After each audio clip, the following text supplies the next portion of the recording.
నమస్తే welcome to click TV news బులెటిన్లో ముందుగా హెడ్లైన్స్ నేత్ర పర్వంగా శ్రీకాళహస్తిలో జ్ఞాన ప్రసూనాంబ తిరుచి వాహన సేవ అధిక సంఖ్యలో పాల్గొన్న భక్తులు తెలంగాణలో ఉన్న కంపెనీలకు దావోస్ లో ఎంఓయూలు కుదుర్చుకోవడం ఓ విచిత్రం కేంద్ర మంత్రి కిషన్ రెడ్డి విమర్శ గోదావరి నీళ్లు ఏపీకి తీసుకుపోతుంటే రేవంత్ ఎందుకు ప్రశ్నించడం లేదు రేవంత్ కు మాజీ మంత్రి హరీష్ రావు సూటి ప్రశ్న నారా లోకేష్ ఎంతో మంది యువతకు స్ఫూర్తి లోకేష్ డిప్యూటీ సీఎం కాదు దేశానికి పీఎం కావాలి గంటా రవితేజ సంచలన వ్యాఖ్యలు శ్రీకాళహస్తి ఆలయంలో జ్ఞాన రూపిణి జ్ఞాన ప్రసూనాంబ తిరుచి వాహన సేవ ప్రత్యేక ఉంజల సేవ నేత్ర పర్వంగా నిర్వహించారు దివ్య మంగళకర స్వరూపాన్ని దర్శించుకుంటూ భక్తులు ఆనంద పరవశులయ్యారు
తెలంగాణలో ఉండే కంపెనీలను దావోస్ తీసుకెళ్లి అగ్రిమెంట్ చేసుకుని అక్కడి నుండి పెట్టుబడులు వచ్చినట్లు చూపించడం ఏందో నాకు అర్థం కావడం లేదన్నారు కేంద్ర మంత్రి కిషన్ రెడ్డి. దావోస్ పర్యటనపై పలు విమర్శలు వస్తున్నాయి. ఇక్కడ ఉన్న కంపెనీలతోనే మళ్లీ ఎంఓయూ కుదుర్చుకొని రావడంపై పెదవి విరుస్తున్నారు. తాజాగా కేంద్ర మంత్రి కిషన్ రెడ్డి ఇక్కడున్న కంపెనీలకు దావోస్ వెళ్లి ఎంఓయూలు చేసుకోవడం ఏంటని ప్రశ్నించారు. తెలంగాణలో ఉన్నటువంటి వాళ్ళందరినీ తీసుకెళ్లి దావోస్కి వెళ్ళి అక్కడ అగ్రిమెంట్ చేసుకుంటే ఏందో నాకు అంతే అర్థం కాలేదు ఇంతవరకు. తెలంగాణలో ఉన్నటువంటి వాళ్ళందరినీ దావోస్కి తీసుకెళ్ళి అక్కడ అగ్రిమెంట్ చేసి ఏదో దావోస్కి వెళ్ళి ఇన్వెస్ట్మెంట్స్ వస్తున్నట్టు ప్రచారం చేశారు. ఆంధ్రప్రదేశ్ ప్రభుత్వం గోదావరి నుండి నీళ్లు తీసుకెళ్తుంటే రేవంత్ రెడ్డి కనీసం అడగడం లేదు, అడ్డుకోవడం లేదని విమర్శించారు మాజీ మంత్రి హరీష్ రావు. 2017లో బీఆర్ఎస్ ప్రభుత్వం ఉన్నప్పుడు అప్పటి ఆంధ్రప్రదేశ్ ప్రభుత్వం గోదావరి పెన్నా నదుల నుండి 330 టీఎంసీల ప్లగ్ వాటర్ తీసుకెళ్తామంటే కేసీఆర్ గొడవపడి నిరసన తెలియజేస్తే ఆగిపోయారని, కానీ ఈరోజు ఆంధ్రప్రదేశ్ ప్రభుత్వం గోదావరి నుండి నీళ్లు తీసుకెళ్తుంటే రేవంత్ రెడ్డి ప్రభుత్వం అడ్డుకోవడం లేదన్నారు మాజీ మంత్రి ఎమ్మెల్యే హరీష్ రావు. గతంలో బీఆర్ఎస్ ప్రభుత్వం ఉన్నప్పుడు అప్పటి ఆంధ్రప్రదేశ్ ప్రభుత్వం గోదావరి పెన్నా 330 టీఎంసీలు ఫ్లడ్ వాటర్ తీసుకుపోతామని 2017లో వాళ్ళకు ప్రాజెక్ట్ తయారు చేసింది. ఆ రోజు 2017 అప్పుడు గౌరవ ముఖ్యమంత్రి కేసీఆర్ గారు చాలా సీరియస్గా మేము ఆ ప్రాజెక్ట్ను ఆ రోజు అపోజ్ చేయడం జరిగింది. మేము గట్టిగా అన్ని ప్లాట్ఫామ్స్లో జీఆర్ఎంబి కానీ, కేఆర్ఎంబి కానీ, సిడబ్ల్యూసి కానీ, వాటర్ రిసోర్స్ కానీ ఆ రోజు మేము తీవ్రమైనటువంటి నిరసన తెలియజేస్తే అది ఆగిపోయింది ఆ రోజు. కానీ ఈరోజు కొత్తగా వచ్చిన ఆంధ్రప్రదేశ్ ప్రభుత్వం యుద్ధ ప్రాతిపదికన ఇటు గోదావరి నీళ్లను మరి తీసుకుపోయే ప్రయత్నం చేస్తూ ఉంటే వీళ్ళు మాత్రం మరి కనీసం ఈ రోజు వరకు ఉత్తరం కూడా రాయలేదు. నారా లోకేష్ నాలాంటి ఎంతో మంది యువతకు స్ఫూర్తి. ఏపీలో లోకేష్ గేమ్ చేంజర్ అవుతారని అనుకోలేదని అన్నారు ఘంటా రవితేజ. రాబోయే రోజుల్లో నారా లోకేష్ లాంటి రాజకీయ నాయకుడు మనకు చాలా అవసరం. కానీ నారా లోకేష్ ను అందరూ డిప్యూటీ సీఎం కావాలని అనుకుంటున్నారు, కానీ అన్నయ్య పీఎం కావాలని అన్నారు ఆయన. ఏదో ఒక రోజు లోకేష్ ను ప్రధానమంత్రిగా చూడాలన్నదే నా కోరిక అన్నారు మాజీ మంత్రి టీడీపీ ఎమ్మెల్యే గంటా శ్రీనివాసరావు కొడుకు గంటా రవితేజ. అన్నయ్య రాజకీయ జర్నీ చూస్తే మనందరం మాకు కానీ లేకపోతే ఈ రాష్ట్రంలో ఉండే యువతకి అందరికీ చాలా ఒక ప్రత్యేకంగా స్ఫూర్తి. ఎందుకంటే అన్నయ్య మాలాగే యుఎస్ లో చెప్పుకుని రాజకీయాల నుంచి కొంచెం దూరంగా ఉండాలని అనుకునే టైంలో నాకు అన్నయ్య పరిచయం. నాన్నగారు ఎంపీగా ఉన్న టైం అప్పుడు ఆయన్ని ఢిల్లీలో ఒకసారి చంద్రబాబు నాయుడు గారితో చూసాను అనమాట. ఆ టైం అప్పుడు మామూలుగా మా అందరికి ఎవరికి తెలియదు లోకేష్ అన్నయ్య ఈరోజు ఇంత స్టేట్ లో ఒక గేమ్ చేంజర్ అవుతారు పొలిటికల్ గా. అటువంటి చక్కటి రాజకీయ నాయకుడు మనందరికీ చాలా ఇంపార్టెంట్ అండి ఇప్పుడు వచ్చే రోజుల్లో. ఎందుకంటే మీరు చూడొచ్చు మన ప్రజలే దేవుళ్ళు, వాళ్ళ ఆశీస్సులే మనకి దీవెనలు అని భావించే తెలుగుదేశం పార్టీకి ఆయన తీసుకునే ప్రతి ఒక్క అడుగు మనకి ఇప్పుడు చూస్తే ఈ సభ్యత్వం కార్యక్రమంలో 2 లక్షల నుంచి 5 లక్షలు ఆ బీమాని చేయడం అనేది నిజంగా ఆయనకి హ్యాట్స్ ఆఫ్ చేయాలి. అలాగే మనకి ఇప్పుడు ఎడ్యుకేషన్ లో చూసుకుంటే ఆడవాళ్ళకి ఎలాగ ఈక్వల్ గా మగవాళ్ళకి ఉండాలనే ఆ ప్రత్యేక స్ఫూర్తితో ప్రతి ఒక్క గవర్నమెంట్ కాలేజ్ లో కానీ స్కూల్లో కానీ వాళ్ళకి ఇంపార్టెన్స్ కూడా ఇవ్వడంలో దానిలో ఎటువంటి సందేహం లేదు. ఎందుకంటే మొన్న ఈ మిడ్ డే స్కీమ్ మీల్స్ అప్పుడు కూడా లాంచ్ చేసినప్పుడు అన్నయ్య సీరియస్ గానే యాక్షన్స్ తీసుకొని అది చేయడం జరిగింది. సో ఇటువంటి చాలా చూస్తున్నాం. ఆయన జర్నీ చూస్తుంటే నాకు ఒకటే అనిపిస్తుంది, why not PM of India? అందరూ డెప్యూటీ సీఎం అంటున్నారు నిజంగా. ఎందుకంటే మనకి చూసుకుంటే ఒకప్పుడు పివి నరసింహ గారు ఒకరే తెలుగు నుంచి పిఎం అయ్యగలిగారు. కానీ ఎవరికి తెలుసు బాబా ఆశీస్సులో దేవుడు ఆశీస్సులో ఉంటే లోకేష్ కూడా ఈ బర్త్డే పుట్టినరోజు మా మనస్ఫూర్తి కోరిక అయితే ఆయన్ని పిఎం గా ఏదో ఒక రోజు చూడాలని. కారులో అక్రమంగా తరలిస్తున్న 205 కేజీల గంజాయిని స్వాధీనం చేసుకున్నారు నర్సీపట్నం పోలీసులు. మీడియా స్టిక్కర్ తో కారులో గంజాయి రవాణా చేస్తున్న 3గురిని అరెస్టు చేశారు. హనీ ట్రాప్ కేసులో 5గురిని అరెస్టు చేశారు పోలీసులు. హనీ ట్రాప్ చేసి శ్రీకాకుళం జిల్లా పాతపట్నంకు చెందిన రామారావు నుంచి నగదు దోచేసిన ఘటనలో 5గురిని భీమిలి పోలీసులు అరెస్టు చేశారు. కంచెరపాలానికి చెందిన వివాహిత సురేష్, చక్రధర్, వెంకటేష్, విజయనగరానికి చెందిన లక్ష్మణ్ మరో 2 బ్యాచ్ గా ఏర్పడ్డారు. వీరంతా ఆ మహిళ ద్వారా పలువురికి ఫోన్లు చేయించి ముగ్గులోకి దింపేవారు. అనంతరం వారిని బ్లాక్మెయిల్ చేసి డబ్బులు సంపాదించేవారు. ఈ క్రమంలో రామారావుని మోసం చేయగా అతని ఫిర్యాదుతో వీరి డొంకంతా కదిలింది.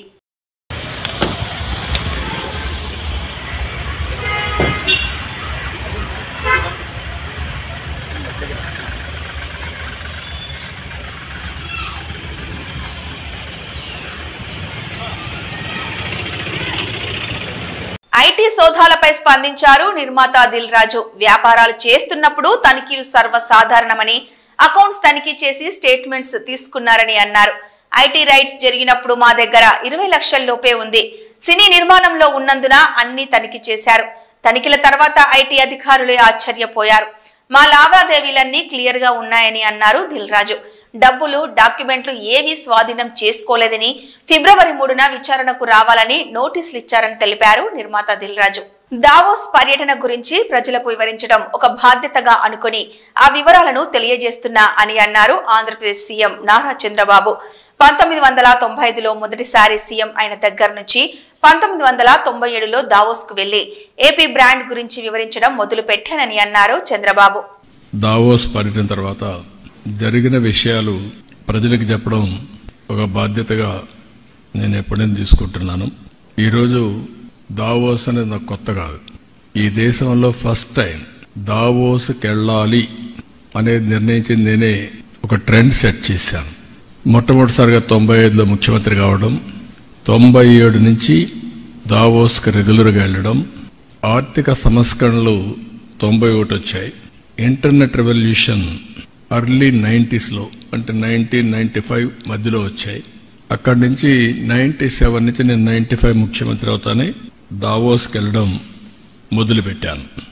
ఎంజీఎన్ఆర్ఈజీఎస్ 70 లక్షల రూపాయల వ్యయంతో బీటీ రోడ్ శంకుస్థాపన చేశారు. పాతపట్నం నియోజకవర్గం ఎమ్మెల్యే మామిడి గోవిందరావు అనంతరం దబ్బపాడు ఎంపీపీ స్కూల్ ఆవరణలో మొక్కలు నాటారు. గ్రామ ప్రజలతో కలిసి గ్రామంలో పర్యటించి వారి యొక్క సమస్యలు తెలుసుకుని వాటిపై సమస్య పరిష్కారానికి కృషి చేస్తారన్నారు.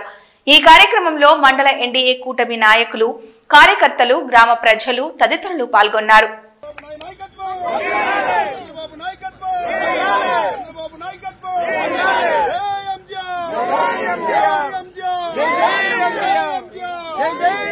ఫీజులు కట్టలేక నారాయణ కాలేజీలో విద్యార్థి ఆత్మహత్య చేసుకున్నాడు.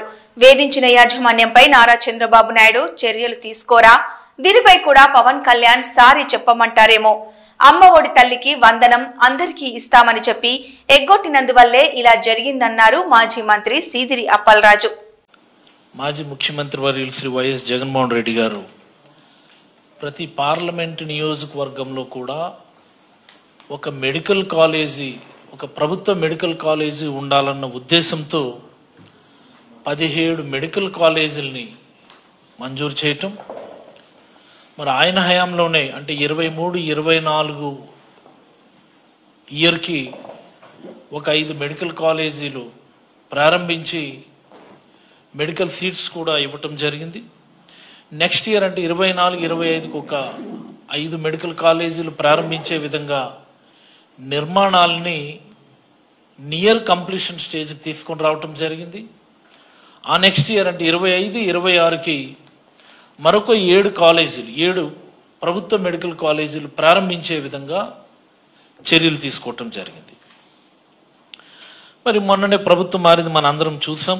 ఏం జరిగిందో, ఎలా జరిగిందో అని దాన్ని పక్కన పెడితే, జగన్మోహన్ రెడ్డి గారు ప్రారంభించినటువంటి 5 మెడికల్ కాలేజీలు కాకుండా మిగతా అన్ని కాలేజీల్లో కూడా ఎక్సెప్ట్ పాడేరు ఒక 50 సీట్లు మొదలుపెట్టారు.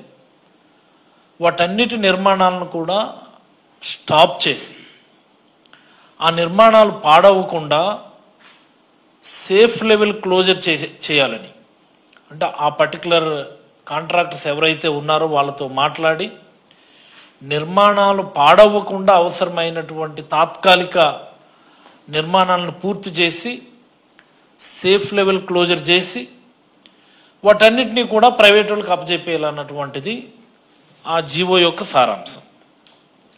దీనికి చైర్మన్ ఏమో ఎంఎస్ఐడిసి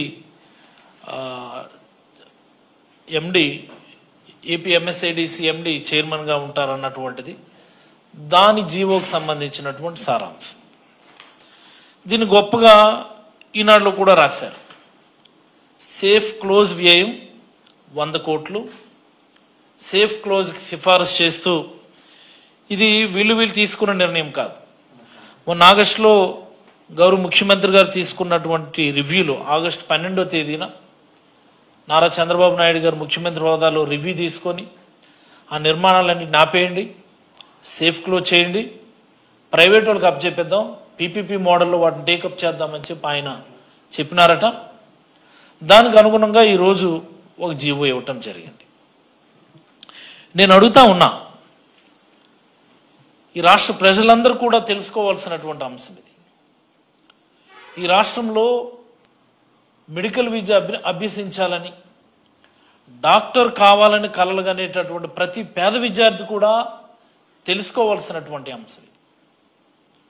చంద్రబాబు గారు ఎప్పుడో 1995లో ముఖ్యమంత్రి అయ్యారు. ఆయన 95 to 99 ఒక టర్మ్, 99 to 2004 వరకు ఒక టర్మ్.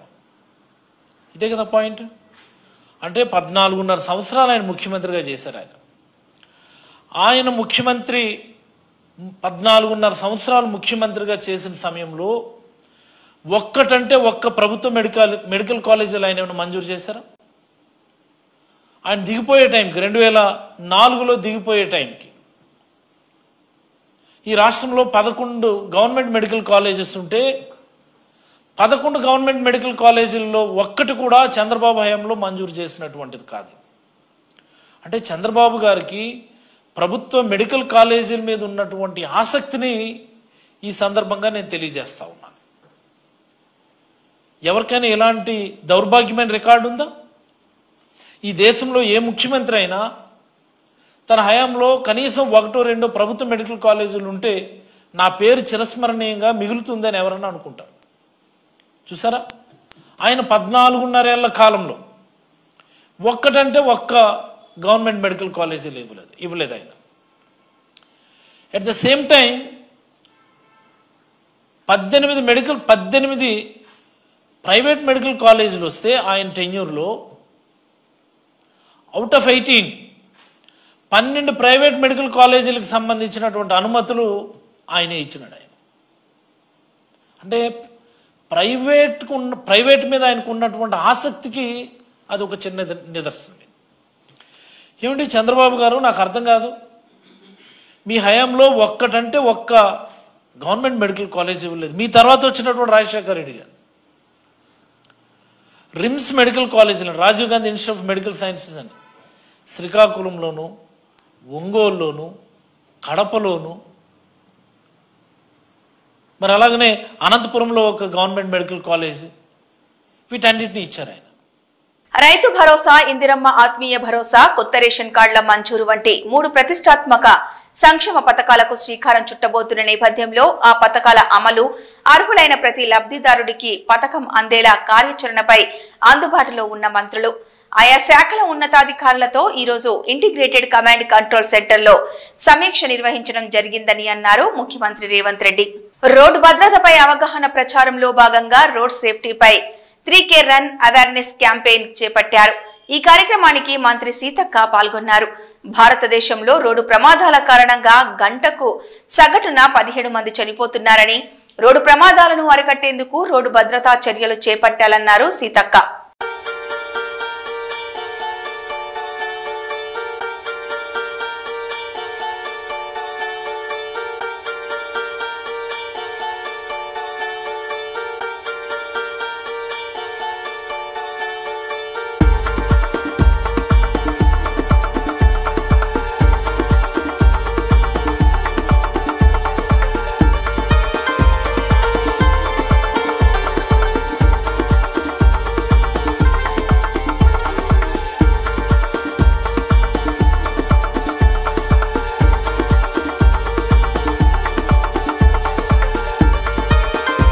సూర్యాపేట జిల్లా పాలక్కిడు మండలంలోని జాన్ పహాడ్ దర్గా ఉత్సవాలలో రాష్ట్ర నీటిపారుదల, పౌర సరఫరాల శాఖ మంత్రి నల్లమాద ఉత్తమ్ కుమార్ రెడ్డి మిర్యాలగూడ ఎమ్మెల్యే బత్తుల లక్ష్మారెడ్డితో కలిసి మజువర్ జానీబాబా ఇంటి వద్ద నుండి సందల్ ఖాన్ వరకు పవిత్ర గ్రంథాన్ని ఎత్తుకొని ఊరేగింపులో పాల్గొన్నారు.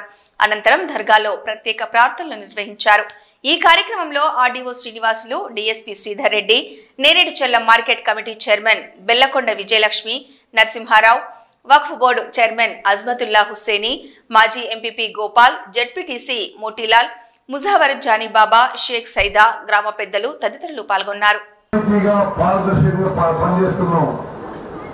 మరి ప్రజలందరూ కూడా మరి జాన్పాడ్ దర్గా సైదులు బాబా కూడా మమ్మల్ని ఆశీర్వదించాలని చెప్పి మేము ప్రార్థిస్తున్నాము.